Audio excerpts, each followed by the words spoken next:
primarily, that's a hard word to say. Primarily. It's primarily remembered for Edge's first WWE Championship win. But what about the rest of the show? Was that any good?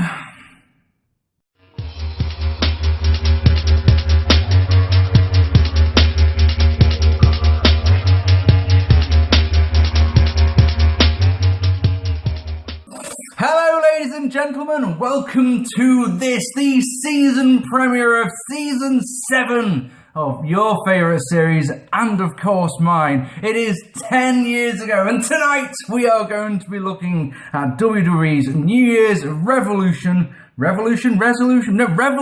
was right the first time, 2006. Now, before we go on and talk about this pay-per-view, there's one little tiny point that I need to address to you guys, and that is that, as you can probably tell, we have a new location, which I mentioned in my previous video. But first and foremost, I live in a very, very, very tiny little village now, where nothing of consequence ever happens, and subsequently it means that if you hear an emergency service vehicle in this video or any video that I do in the future, assume that next door has been broken into or something like that, or someone's died. Because they're not going to happen. It's just not going to be on the cards. So, it's January 8th, 2008, and we are live at the Pepsi Arena in lovely, lovely, lovely Albany, New York, with a sold-out crowd of 11,000 fans on hand who were lucky enough, and they were, to see Chavo Guerrero defeat Snitsky on Heat. Oh, devastating. I mean, just devastated. Didn't know, see, I'm sure you're devastated as well, to be honest. Our announcers tonight are Joey Styles and Jonathan fucking Coachman, so this could be either terrible or, terrible. It's not going to be great, is it, that pairing? One thing lovely before we go on, and that is that the logo of this pay-per-view, as if you saw when it came up in the subscriptions thing, it's got a little dragon on it, and on the set there's an actual big metal dragon, and that breathes out fire from time to time, which I think is a nice little touch. I like that a lot. So, our opening contest is Ric Flair defeating Edge in an okay opener by disqualification. Ric Flair, of course, is still your Intercontinental Champion, so this is for the Intercontinental Championship belt. This match comes round when Flair had been arrested for battering someone as part of a road rage incident. Remember that one? So Edge had done his cutting edge show and been berating Flair, and to the point where the road agents, Michael Hayes and the Sarge, thought he'd gone too far, so they came out to try and shut the cutting edge down, and Edge battered the pair of them because he's a Healy fucking bastard, and that's what you do when you're a Healy bastard. Just Lita here. Oh god, she's so sexy. Anyway, Flair's offense is everything that you would expect from Ric Flair at this point in his career. His punches, his chops, he gets suplexed on the outside and battered all over the ring until he hits an atomic drop. He hits some chops, obviously, and he goes up top, but he gets crotch dropped. He drops Edge crotch first onto the barricade. He goes up top, but you're thinking to yourself, what's going to happen, you know it's going to get thrown off, but no, wait! Thumb to the eye of Edge. As Edge comes over to try and do he comes over and got his hands up like this, like he's going to chuck him off. Thumb to the eye, Lita gets on the apron, thumb to the eye of Lita. That's quite funny, actually. The crowd loved it. Flair gets an axe handle off the top. Has that ever happened in WWE before? That's a genuine question here. He normally, gets launched off the top, so him getting offense off the top. Wow. Saying that, I'm sure in the comments going to be, Mook, he did it Survivor, I don't know, whatever, he did it recently, I don't know. It's been a year and a half since I've done one, My vids are awful, I'm going to watch them back to see what I said on them, that'd be ridiculous. Anyway, he wants to figure four, but Lita distracts. Flair goes over and starts thrusting at her. He's like doing like the Valvinus, like Lita's like, yeah, and Lita's like, the look of disgust on Lita's face, I think, is matched by every single member of the audience. Like, no one needs to see that ever. Edge charges with Flair launching into the outside. Flair puts Lita in the ring and locks on the figure four leg lock. Edge does the only thing that heel can do when his wench is in peril, and of course whacks Flair with the Money in the Bank briefcase. because, you know, that's just what's got to be done. That causes the disqualification at 7:17. Flair and Blade is flayed. There you go, Danny. There's your fuck up. I got a message off Danny A saying basically I will be looking out for fuck ups. There's your fuck up. Right there. I can't say Flair Blades. Flayed? Fuck me. Jesus Christ. Flair blades and does a manly blade job at that, and he emerges with a proverbial crimson mask, which was great. Edge then makes it worse with punches and another Money in the Bank briefcase shot. Match started off slow but built nicely. The crowd were really into it, and Lita's interference made the match better, in my opinion. 2 stars.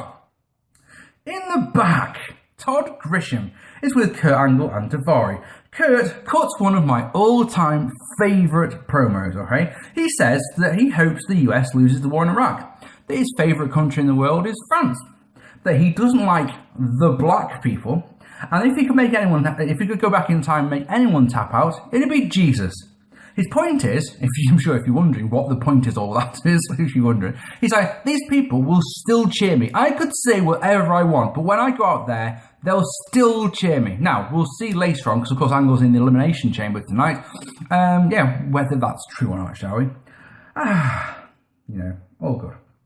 So, next up, Trish Stratus defeating Mickie James in a good match to retain the Women's Championship. So, Trish goes into this one. Why is that beeping? God damn it. Trish goes into this one. She beat Lita for the championship at New Year's Revolution last year. So she's been the champion for 1 year now, which, if it doesn't show the depth or lack of depth in the women's roster at this point, I don't know what does, you know?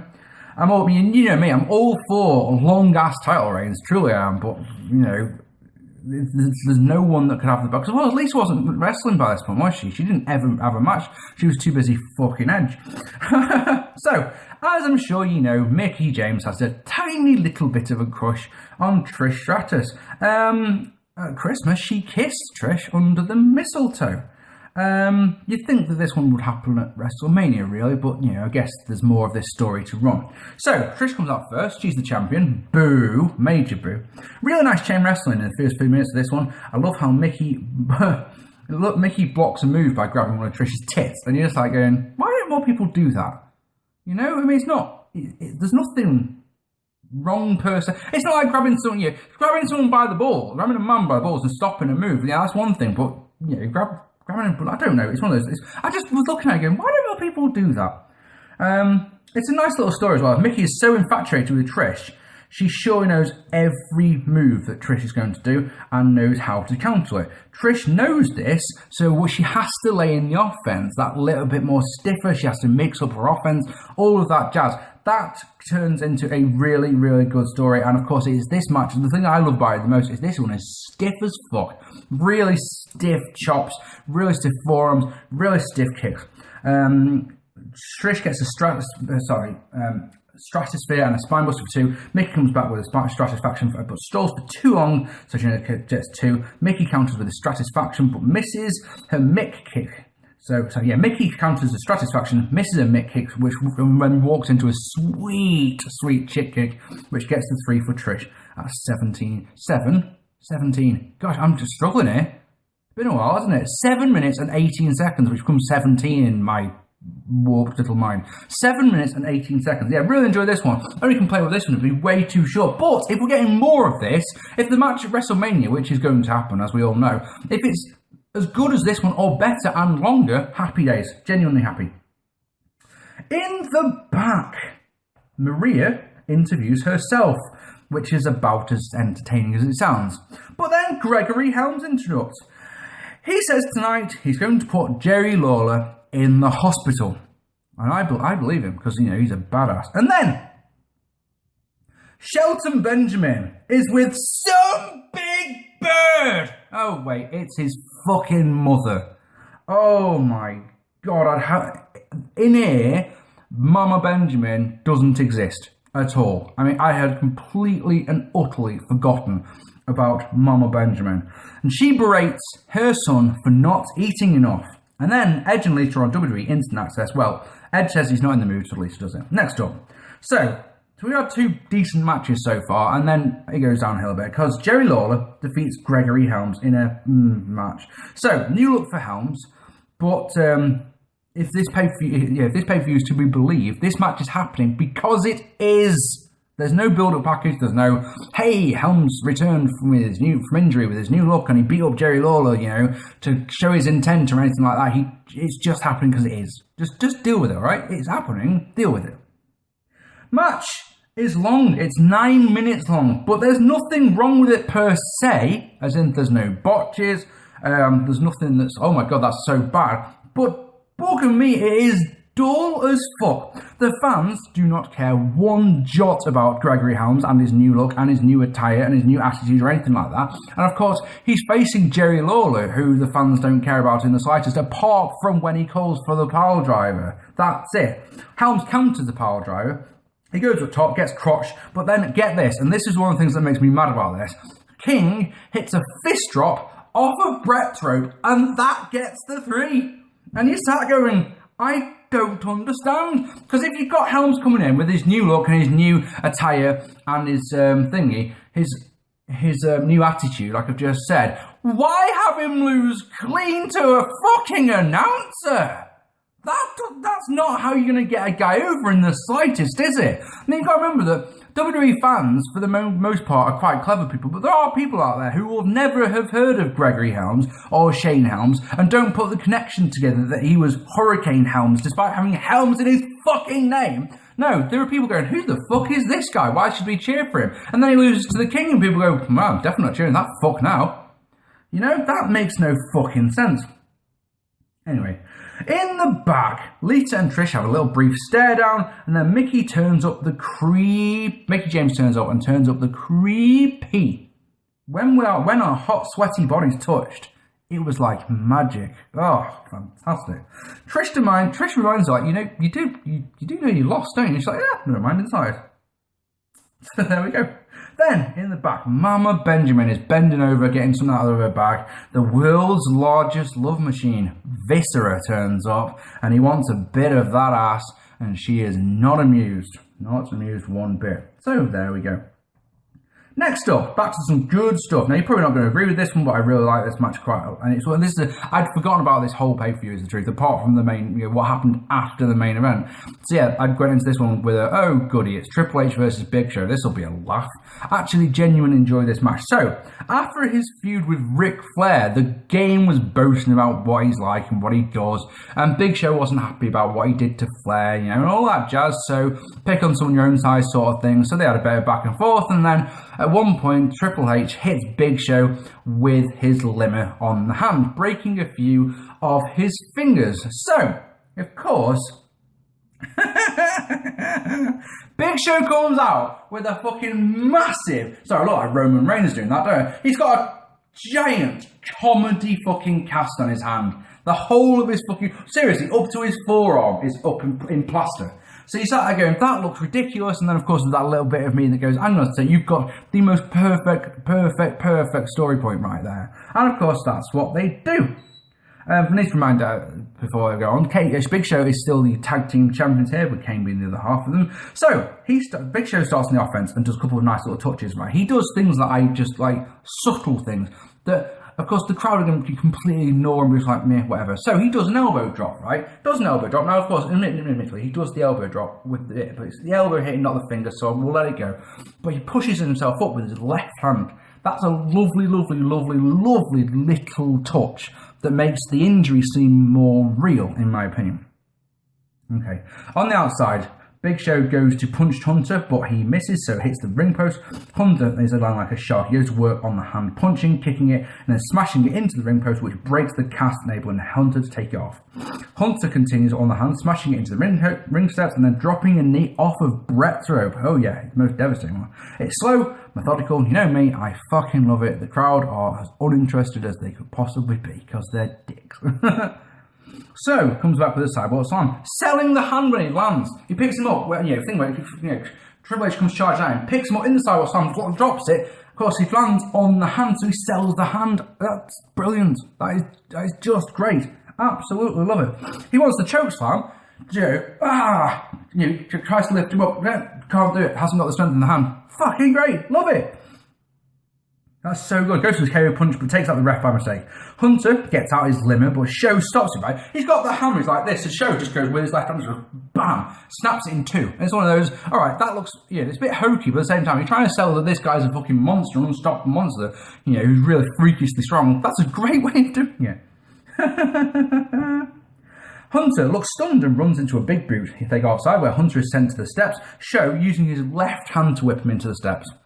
Fantastic. Absolutely fantastic. He tries to lift up the steps, but he can't because of the injured hand. In desperation, he hits a spear with the left shoulder, admittedly, right? He wants the left-handed chokeslam, but Hunter manages to find the top of the hammer, because of course it's still got a great big ball of iron on it. Whacks him in the head. Pedigree, 1, 2, 3, 16 minutes and 12 seconds. As you can probably imagine, because I love me some storytelling, this match was fantastic. Went into this one with absolutely zero expectations, and it came away going, yeah, that was really good. Two things missing from it. One, no quad-ripping spinebuster of doom. Come on, it's my fucking return vid, Hunter. Fucking get with the fucking program. Secondly, crowd as uninterested as you can possibly be. Seriously, they did not give a shit. I want to give it 4 stars in good conscience. I can't. It's 3.5. So, next up, in the back, Carlito and Chris Masters are discussing their chances in the main event tonight.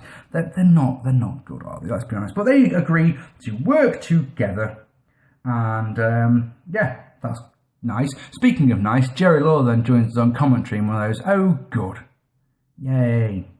Next up, Shelton Benjamin comes out with his fucking mother, and his fucking mother gets on the mic and has a rant about Viscera, so they're having a match now, which is lovely.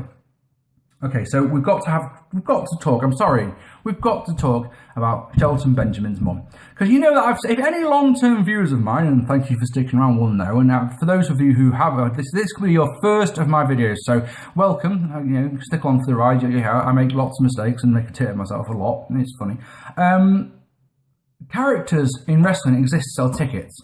Who in their right mind is buying a ticket to see this? Who the fuck is Shelton Benjamin pissed off to be saddled with such a woeful gimmick? Shelton's a decent guy in the ring. He's a very good guy in the ring. He's alright on the mic.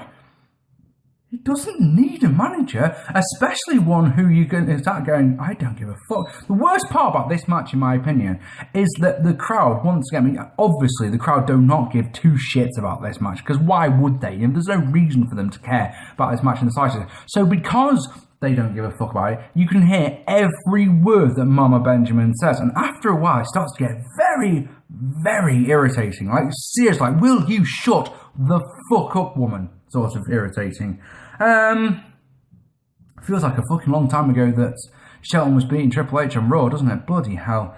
Oh yeah, and then the other one of why this match bothers me is because you've got Shelton Benjamin, who's a good guy, and his mum, who surely is a good guy, and at least I hope they're good guys. I really hope they're faces, because that's what the impression that you get. I mean, if you want me to boo them, I can understand it. I understand booing Mama Benjamin, but I ain't booing Shelton. But yeah, Mama uses her loaded purse while Shelton's back is turned, and then his little dragon spin kick thing gets the win at 7:48. Match plays to silence, and it's quite rightly awful. And quite rightly so plays to silence. This is awful stuff, and this is the first dud of the series.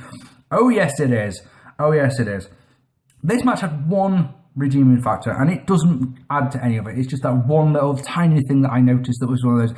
It raised a sort of thing while I'm watching this, going was my reaction. And that's Shelton Benjamin's down at one point and he's selling, and Mama says, "Don't make me get the belt, boy," and that makes Shelton Benjamin get up. That was funny. All right, we'll give him the credit there. That was funny, but that's it. That's the only thing that was funny in this match. In the back, Vince McMahon barges into Shawn Michaels' locker room. He wishes the showstopper good luck, but reminds him that no one has ever been the first person into the Elimination Chamber and won the match. So Shawn tells Vince all the things that he's won from the first. You know, so for example, the Rumble Royal, where he entered number 1 and all that.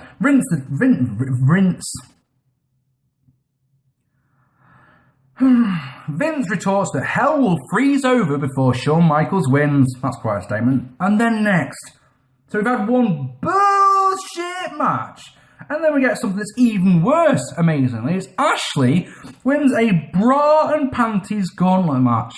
This is one of those things, when you've forgotten all about a show completely, this is one of those things that is so fucking jarring. Watching this, here we are, in June 2017, where women's wrestling is pretty damn great, both, you know, in NXT and WWE. Over here in England, the women's division is absolutely thriving at the moment. You know, we've just sent Nixon Newell off to NXT, who's incredible. Wait till you see her, you're going to love her. She's absolutely amazing. We've got Kaylee Ray and Viper and all the girls who are doing amazingly over here, but no, this is jarring. It really is. So, you all know how a bra and panties match works. You've got to strip your opponent down to bra and panties. Well, imagine that, times 5. 5 of the goddamn things. Imagine with Jerry Lawler's commentary on fucking top. You probably noticed I haven't mentioned anything about what the commentators have said so far, and that's because they have actually been, they haven't been good, but they've been unoffensive, shall we say. It's probably the best way I can describe it. You know, they've been all right so far. And, so yeah, but Jerry Lawler in this one, you can probably imagine what he's like. Oh, it's just the worst. It's the worst. Maria starts off. It's Maria and Candice Michelle. Maria gets through Candice Michelle, and she managed to get rid of Tori Wilson. But then she's eliminated by Victoria. Next out is Mae fucking Young. And it says in my notes, because of course it fucking is. And she strips herself, thus eliminating herself. Oh, the hilarity! You know? Ashley comes out. While Mae Young is stripping herself, she manages to take Victoria's top off. So Ashley comes out and manages to take off Victoria's pants. She does one move and takes off Victoria's pants and wins. In 11 minutes and 5 seconds of awfulness that you start watching going, this is one of those matches, I swear to God this is the truth, right? You're watching this going, I don't really want to start making things again if I have to put shit like this. Yeah, utterly awful in every single conceivable way this was. I cannot understand why I thought A, this was a good idea, B, why it should be on pay-per-view. Jerry King Lawler's commentary was as atrocious as you can imagine, and yes, this is our first minus rating of the new series. Yeah, -1 star, offensive. Genuinely. In the back, Shelton Benjamin is vexed when he finds out his mum uses her loaded purse, you know, as you can probably imagine. And then we go on to our main event as John Cena defeating Kurt Angle, Shawn Michaels, Kane, Carlito, and Chris Masters in a pretty forgettable Elimination Chamber match to retain the WWE Championship. The order of entry was decided by a series of beat-the-clock matches. Kane won his match the fastest, so Kane will come in last. Cena and Shawn Michaels stars off. Before I go on, must say, but Cena, when he comes out, you know, he's got the belt and, you know, he's trying to do all the chain gang bullshit that he used to do back then. But at the same time, the way he sort of comes out and he's looking at the chamber, and you think, you know, you can see that he's scared, and that selling is really actually quite good, and I'll give him that. But yeah, he's looking and he's looking a bit tense, like, you know, don't like this, you know, he's got his belt here and he's looking down at the belt. Yeah, I like that. That's a nice little touch from Cena there. Only thing I know between Cena and Shawn Michaels is Shawn Michaels in the corner. Oh, this is so stupid. Is this something that Shawn Michaels used to do? Gets put across the rope. So imagine the corner, right? Corner's like that. Gets put across it, right? So Cena kicks in and Shawn Michaels goes flying up into the air. And he does it again and goes flying up into the air. Does it one more time. Shawn Michaels goes so far up in the air that he manages to move across and comes down crotch first on the top rope. It looks so fucking stupid. Carlito is first out of the pods. He gets a silly pop as he goes on offense on Cena because fucking hell, this crowd do not like John Cena one bit.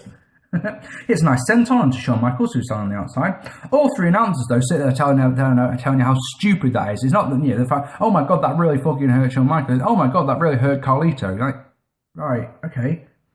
Angle is number 4, and the crowd go nuts, just like he said they would, which is great because, yeah, he proved his point from earlier on. Suplexes for everyone, loads of them, Germans and verticals and belly splits to the outside, all that jazz. Shawn Michaels is launched into the chains and is busted open. Ankle lock for Carlito, who hang on until Masters is Chris Masters is number 5, and like they said before that they would work together, they work together. He breaks the hold and his offense is okay, but it's very, very basic. He's an ankle lock, as does Cena. Man, that got a daft pop. As soon as Cena got put in the ankle lock, wow, wait.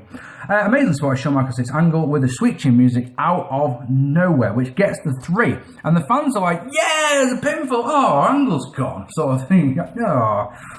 Kane is last man out. He cleans house until he gets caught in the master lock of all things. The heels then double team him. He twice does the zombie sit-up. And this is the only time I'm going to mention Coach's commentary tonight. He says, Coach says, you can't keep Kane down. And Kane is pinned 10 seconds later. It's one of those, oh, of course he is. Kane's down on the floor selling. Chris Masters picks up Carlito and basically drops him onto Kane. That pins Kane. Kane, who's a monster. I am a monster. No, you're not. You've just been pinned by Carlito. HBK makes a comeback, hitting the elbow on Cena and some sweet chin music on Cena, but the heels attack Carlito. Carlito hits the hatchet to the head, gets the 3 on Shawn Michaels. Oh Lord, that means it's Carlito, Chris Masters and John Cena. One of these men will be champion. Cena eats a DT on the steel from Masters, busting him open. The heels double suplex Cena, then Masters gets the master lock, but Carlito breaks the pact, goes low, rolls up Masters. 1, 2, 3, it's Cena versus... Oh no, wait, no, Cena rolls up Carlito, 1, 2, 3 and wins. That is not good. The match is pretty forgettable, to be honest. There's nothing that stands out as, oh yeah, this match is fucking great. There's that one moment where Angle's got the ankle lock on, rah, rah, rah, and yeah, the commentator like, someone's going to have to try and save Cena. And then literally the camera cuts just at the right moment as boom, out of nowhere. Because like, they do it, it's actually really well done. It's like Kevin done at his finest sort of thing here. Because you sat there, all the camera shots that you see, you don't see Angle. You don't see Shawn Michaels, don't see Shawn Michaels, and then boom, out of nowhere, like, where the fuck was he? That's the only bit of this one. That finish is fucking lame, isn't it? 2 roll-ups, one after the other, like, come on, man. We don't need to see that. Yeah, I mean, I was earing towards 3 stars, but I just can't. It's like I say, there's nothing memorable about it. I mean, honestly, before you started watching this video, what did you remember about this chamber match? Be honest with yourself. Because I'm pretty certain it was that Cena won. That's the only thing I could remember. But wait! There's more, because out comes Vince. He demands that the cage be raided and congratulates Cena to some big boos. He says there's going to be one more match, and he tells us that the match is Edge cashing in his Money in the Bank that he won at WrestleMania last year. Edge then defeats John Cena to win the WWE Championship.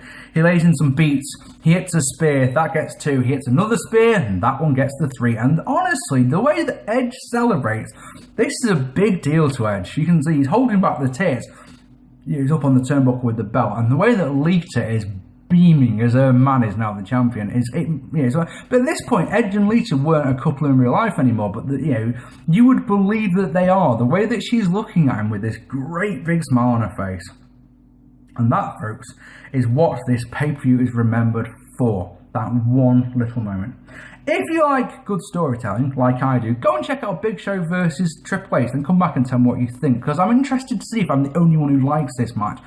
It might surprise you. The middle part of this show with Benjamin and Viscera and the women's bra and panties goal match, just saying that feels horrible. That's not fun, alright? I'll tell you that one. That bit isn't fun. But, I mean, there's nothing memorable apart from that main event. There's a couple of good matches.